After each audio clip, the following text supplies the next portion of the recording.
मतलब सम्राट चौधरी सिलेक्टेड है तो राबड़ी देवी भी सिलेक्टेड है। नहीं, उन्होंने कहा कमांडर का आदेश तो था। तो परंपरा यही भाई है। परंपरा का मामला नहीं है। कमियां हैं आप लोगों में, ये मानने को आप तैयार नहीं है। 25 सीट पर सिमट गए आप। आपने लोग देखे हैं जी, हम लोग परिवारवादी राजनीति करते हैं जी, हम लोगों को परिवारवाद की बात करते हुए देखे हैं जी। अच्छा, आपके विधायक दल के नेता कभी अपने मन से चुनते हैं नेता? तो दावा कर दिया महिलाओं को सबको नौकरी देंगे कि क्या विपक्ष बिहार में है? एक 36 साल के नौजवान का जिस तरह से इन लोगों ने पीछा किया 30 हेलीकॉप्टर से, ये तो ऐसे ही होते रहेगा। नहीं, ऐसे नहीं होते रहेगा। नाच ना आवे आंगन टेढ़ा। विपक्ष का मतलब ये नहीं है कि आप व्यक्ति पर अटैक कीजिए। मंगलवार के दिन मछली दिखा दिखा करके खाने की आवश्यकता क्यों पड़ी भाई? तो भाजपा ऐसे ही चुनाव लड़ती है। नीतीश जी दया के पात्र बन गए हैं। आप कह रहे हैं कि तेजस्वी यादव को, जिस तेजस्वी यादव को डिप्टी सीएम बनाया नीतीश जी ने, और उनके बेटे को वो नहीं बनवा पा रहे हैं। सरकार भी आपकी, सब कुछ आपका, फिर भी आपको घुसपैठिए नजर आ रहे थे। कह रहे कि नीतीश जी फेल हो गए। अगर लालू जी और तेजस्वी जी साथ नहीं दिए होते तो शायद नीतीश जी का राजनीतिक अस्तित्व उसी दिन समाप्त हो जाता।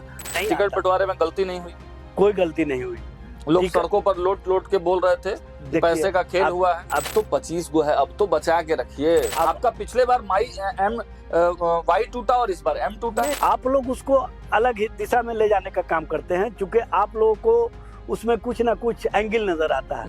अभी तो लालू तेजस्वी जी की पसंद ही चलती है। भी नीतीश जी लालू जी के पास, तेजस्वी जी के पास, मैडम श्रीमती राबड़ी देवी जी के पास पहुंचे कि आप लोग, हाँ, बड़े भाई आप हैं और हम समाजवादी विचारधारा के हैं, अब कभी नहीं जाएंगे भाजपा के साथ, मिट्टी में मिल जाएंगे लेकिन भाजपा के साथ नहीं जाएंगे। नमस्कार, मैं हूं सागर कुमार और स्वागत है आपका हमारे खास कार्यक्रम प्रवक्ता जी में। अक्सर आप प्रवक्ताओं को टीवी की स्क्रीन पर चिल्लाते, दलीलें देते और अपनी पार्टी का पक्ष मजबूती से रखते देखते होंगे, लेकिन क्या आप जानते हैं कि जब कैमरे की लाइटें बंद होती हैं तब ये प्रवक्ता जी क्या सोचते हैं? यहाँ सिर्फ तीखी राजनीतिक गपशप ही नहीं होगी, बल्कि हम कुरेदेंगे उन यादों को और उन व्यक्तिगत किस्सों को जो हेडलाइंस में कभी नहीं आती। तो चलिए आज के मेहमान के साथ शुरू करते हैं राजनीति और व्यक्तिगत जीवन की ये दिलचस्प जुगलबंदी। तो आज के प्रवक्ता जी के इस कार्यक्रम में हमारे साथ मौजूद है राष्ट्रीय जनता दल के प्रदेश के प्रवक्ता एजाज अहमद जी। बहुत बहुत स्वागत है एजाज जी। बहुत धन्यवाद। तो देखिए, एजाज जी भी लंबे संघर्ष करके आए हुए हैं और बहुत दिनों से राजनीतिक क्षेत्र में हैं। लगातार जो है तमाम मुद्दों पर प्रखर तरीके से अपनी आवाज को बुलंद करते रहते हैं और राष्ट्रीय जनता दल के कार्यालय में आपको कोई मिले या ना मिले, लेकिन आपको एजाज अहमद अपने प्रवक्ता कक्ष में जरूर मिलेंगे। तो एक बार फिर से आपका बहुत स्वागत है। मीडिया वालों का तो यही आस रहता है कि भाई आज कोई प्रवक्ता मिल जाए जिससे कि हमारा एक खबर बन जाए, तो उसमें आपकी बड़ी भूमिका रहती है। और शुरुआत करेंगे सबसे पहले पॉलिटिकल बातचीत, जैसा कि हमारा फॉर्मेट है, और उसके बाद फिर आपके जीवन से जुड़े हुए निजी तथ्यों को भी हम लोग यहाँ पर लेंगे। लेकिन सबसे बड़ा सवाल इस वक्त राष्ट्रीय जनता दल विपक्ष के लिए तो यही है कि क्या विपक्ष बिहार में है, बचा हुआ है? देखिए, बिहार में विपक्षी दिख रहा है, सत्ता पक्ष तो सत्ता के लिए लड़ने में लगी हुई है और सत्ता पक्ष कहीं ना कहीं सत्ता की मलाई के संघर्ष और आंदोलन में है, जबकि विपक्ष जनता के लिए, जनता के मुद्दे पर, जनता के सवालों पर, बिहार को विकास के श्रेणी में अव्वल दर्जे कैसे लिया जाए, इस पर नेता प्रतिपक्ष तेजस्वी प्रसाद यादव जी लगातार संघर्ष, आंदोलन और पार्टी प्लेटफॉर्म पर भी, जिस दिन से वो राष्ट्रीय कार्यकारी अध्यक्ष हुए हैं, पार्टी की मजबूती के लिए, पार्टी आवाम तक कैसे पहुंचे, पार्टी की बातें लोगों तक कैसे पहुंचे, इसके लिए वो लगातार आंदोलन कर रहे हैं, संघर्ष कर रहे हैं और अपनी बातें पहुंचाने का काम कर रहे हैं। देखिए, बिहार की जनता पूरी तरह से तेजस्वी जी के नेतृत्व पर विश्वास करती है, उनको समर्थन करती है, हकीकत है, विश्वास करती है। कैसे कर सकते हैं, आप तो विपक्ष में हैं। देखिए, इस बार जो हाल हुआ पार्टी का, अब 1,80,00,000 के करीब वोट हमारे एलायंस को आया, तो ये बड़ी बात है। और आपको भी पता है, सबको पता है, लोकतंत्र में तो नंबर महत्वपूर्ण होता है ना। लोकतंत्र में नंबर का गेम किस तरह का खेल हुआ ये भी पता है आपको, और पूरे देश के लोगों को पता है कि SIR को माध्यम बनाया गया, जिस तरह से चुनाव आयोग ने अपनी भूमिका का निर्वहन करना चाहिए उसको बखूबी नहीं किया। जब 10,000 रुपये महिलाओं के खाते में चलते चुनाव में बांटे जा रहे थे तो हम लोगों ने मुख्य चुनाव आयुक्त को हमारे राष्ट्रीय मुख्य प्रवक्ता प्रोफेसर मनोज कुमार झा जी ने लिख करके दिया, लेकिन कोई बातें सुनी नहीं गई, सब अनसुना कर रास्ता आप ही लोगों ने दिखा, आप ही ने पैसा बांटने का प्लान पहले नहीं, देखिए हम लोग पैसा बांटने की बात नहीं कर रहे थे। हम लोग ये बता रहे थे कि बिहार की जनता के लिए, बिहार के लोगों के लिए नौकरी कैसे दिया जा सकता है, रोजगार कैसे दिया जा सकता है। तो दावा कर दिया महिलाओं को सबको नौकरी देंगे। भाई देने की बात हम जो किए थे उसको हम अमल में लाते हैं, चूंकि हमारे पास एक विजन और मिशन था। जनता हमारे पास नहीं, जनता तो मानी, लेकिन जिस तरह से चुनाव चलते हुए में 3 लाख नए वोटर जोड़े गए, चुनाव आयोग ने आज तक उसका जवाब नहीं दिया और वो पब्लिश भी नहीं किया 3 लाख नए वोटर्स के जोड़ने का। और 22 लाख नए वोटर्स जो जुड़े, वो 22 और 3 25 लाख नए वोटर्स जुड़े, लेकिन उनका जो पब्लिश होना चाहिए चुनाव से पहले वोटर लिस्ट, वो पब्लिश नहीं हुए।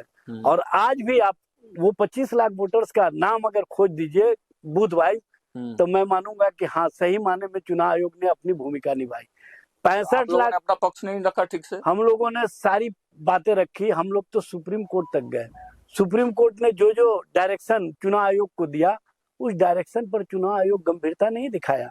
चुनाव आयोग का जिस तरह का कार्य रहा, जिस तरह की कार्यशैली रही, कहीं ना कहीं संदेह के घेरे में खुद चुनाव और चुनाव आयोग ने अपने आप को डालने का काम किया, यह स्पष्ट रूप से दिखा।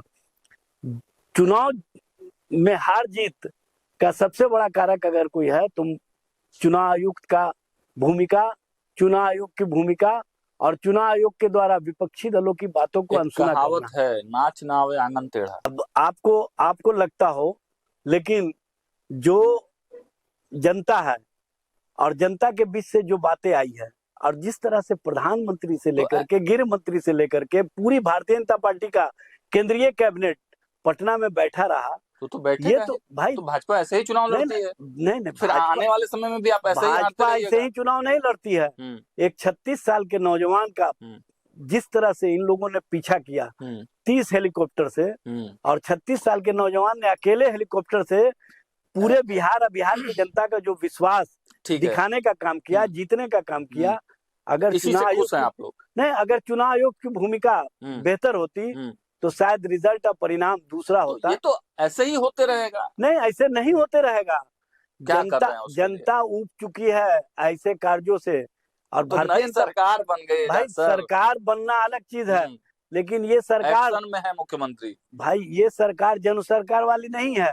सबसे बड़ी बात यह है कि इलेक्टेड मुख्यमंत्री को हटा करके सिलेक्टेड मुख्यमंत्री बने हैं। अच्छा। और जो सिलेक्टेड मुख्यमंत्री हैं वो कहीं ना कहीं हमारे ही पाठशाला के हैं। राबड़ी देवी जी क्या थी?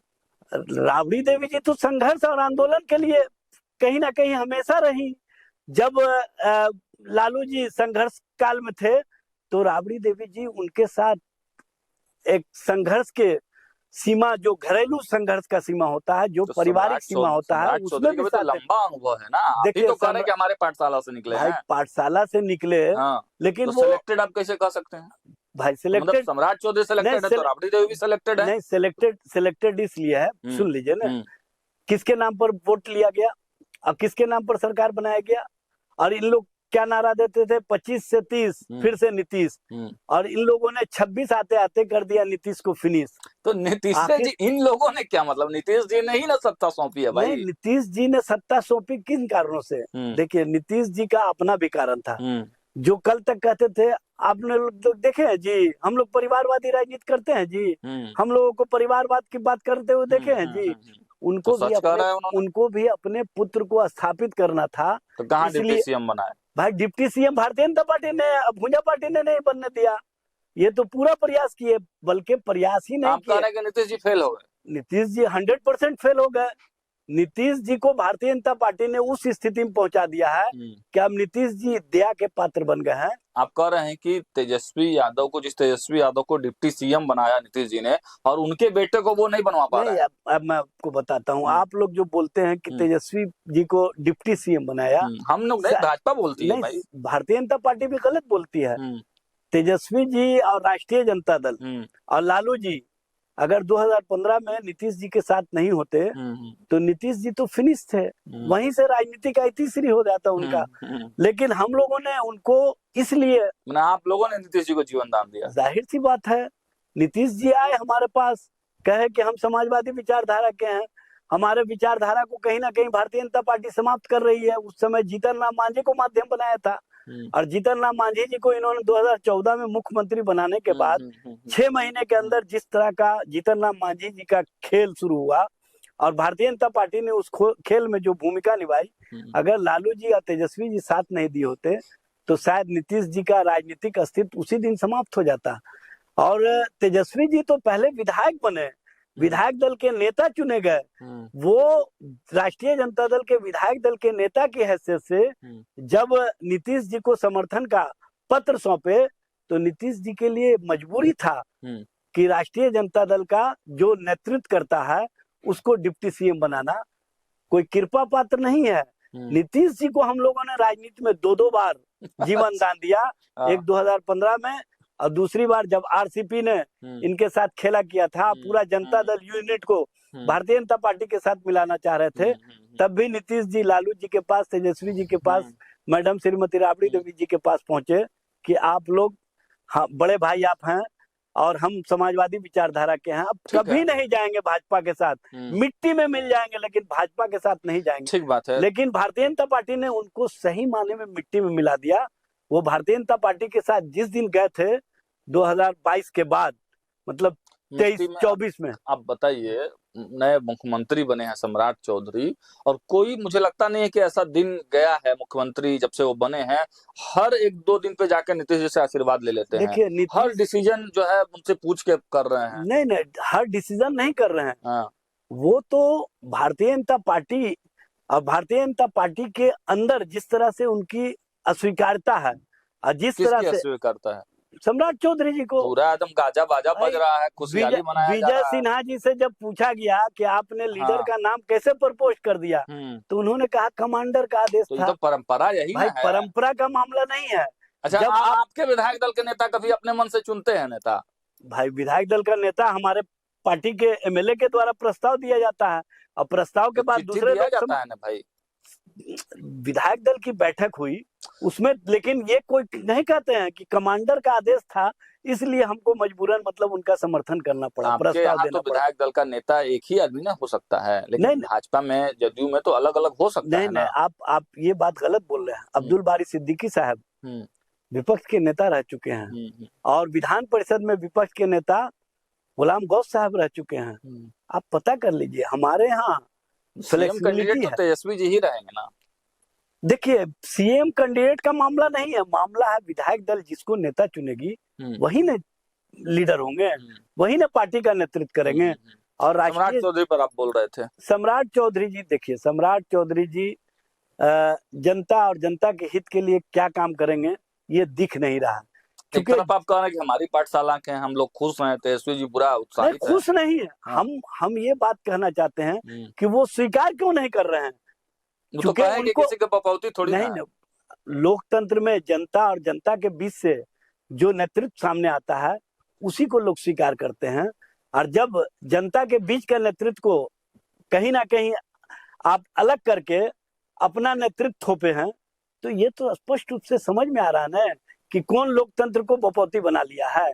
भारतीय जनता पार्टी जिस तरह से लोकतंत्र और लोकतांत्रिक प्रक्रिया को कमजोर किया है, ये स्पष्ट रूप से दिख रहा है, ये बताने की आवश्यकता नहीं है।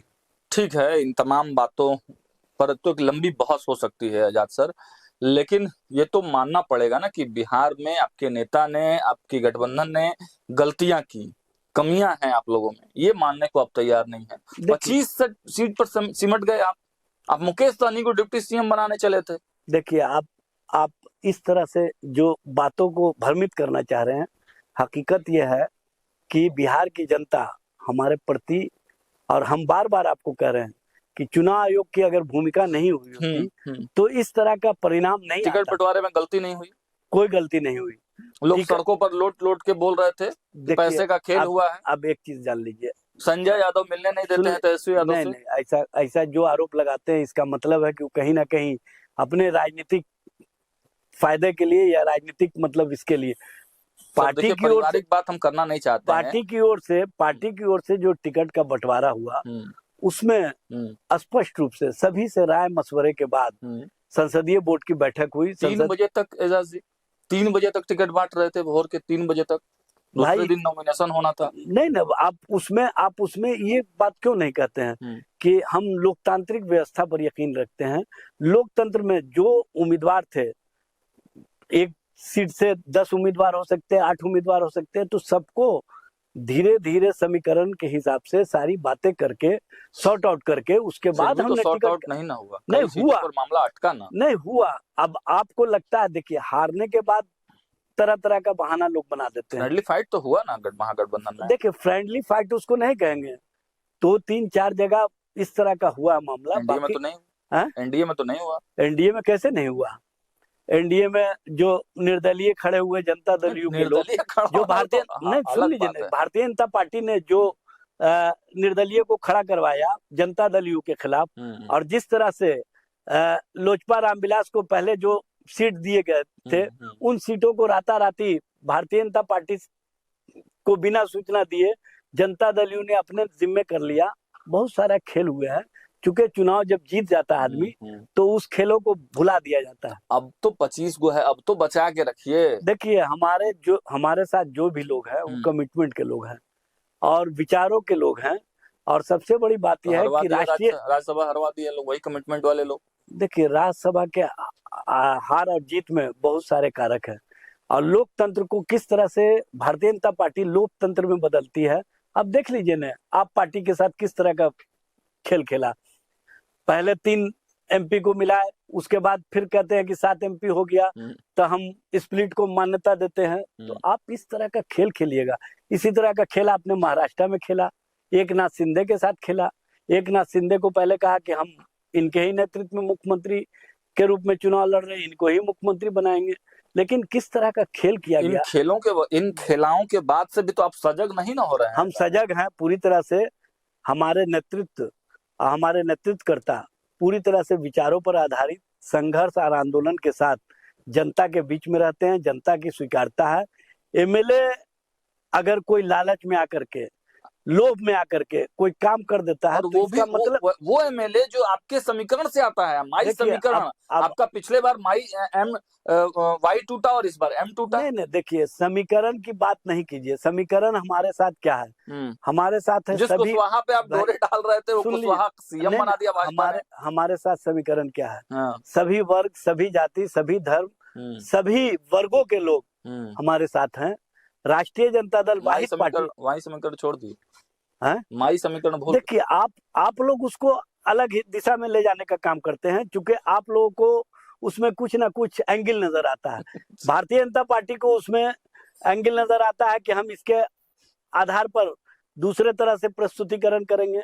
लेकिन हमारा जो पार्टी का सोच है, पार्टी में जो नेतृत्व है, जो आप देखिए कलेक्टिव लीडरशिप है, कलेक्टिव सोच के साथ हम काम करते हैं। हमारे यहाँ कोई ऐसा नहीं है कि थोप दिया जाता है। भारतीय जनता पार्टी में जिस तरह से थोपा गया, अमित शाह, नरेंद्र मोदी, बात आप बता रहे हैं भाई, मैं बोल रहा हूँ, अमित शाह, नरेंद्र मोदी की पसंद जिस दिन बन गया उसी दिन नितिन नवीन को राष्ट्रीय अध्यक्ष बनाया गया। तो लालू तेजस्वी जी की पसंद ही चलती है।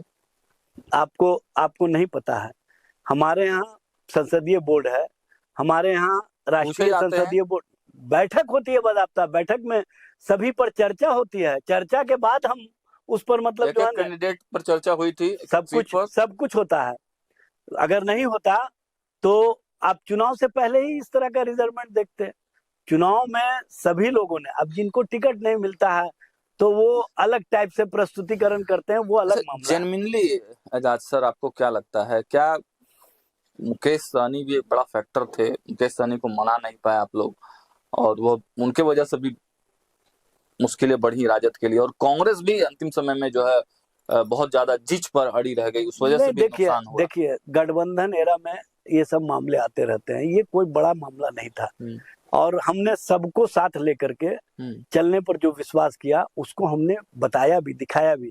आप देखिए हम जिस दिन मैनिफेस्टो जारी कर रहे थे, आधा घंटा से ऊपर हमने मैनिफेस्टो पर चर्चा की, लेकिन भारतीय जनता पार्टी और एनडीए ने मैनिफेस्टो जो जारी किया उसमें क्या किया, 1 मिनट में सारे मामले समाप्त हो गए। बाद में सम्राट चौधरी जी बैठ करके सारी बातों का एक्सप्लेन करते रहे, एक दूसरा नेता नहीं था।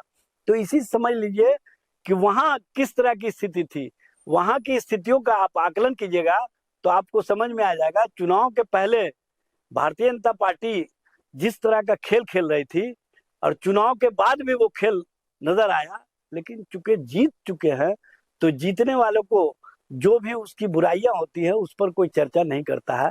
लेकिन हमारे यहाँ जो आप देख रहे हैं कि वोट हमको आया 1,80,00,000 के करीब, और सबसे बड़ी बात यह है कि राष्ट्रीय जनता दल के जो भी चुनाव में प्रत्याशी हारे हैं, कहीं 1,000 से, कहीं 1,500 से, कहीं 2,000 से, बहुत मिनिमम मार्जिन से चुनाव में हार जीत का परिणाम निकला। तेजस्वी यादव जी भी बहुत कम मार्जिन से जीते हैं। नहीं, तेजस्वी जी तो लगभग 18,000 वोटों से जीते। वो भी उतने बड़े, मतलब अब नहीं, अब आप उसको कम मार्जिन नहीं बोलिए, 18,000 एक माने रखता है।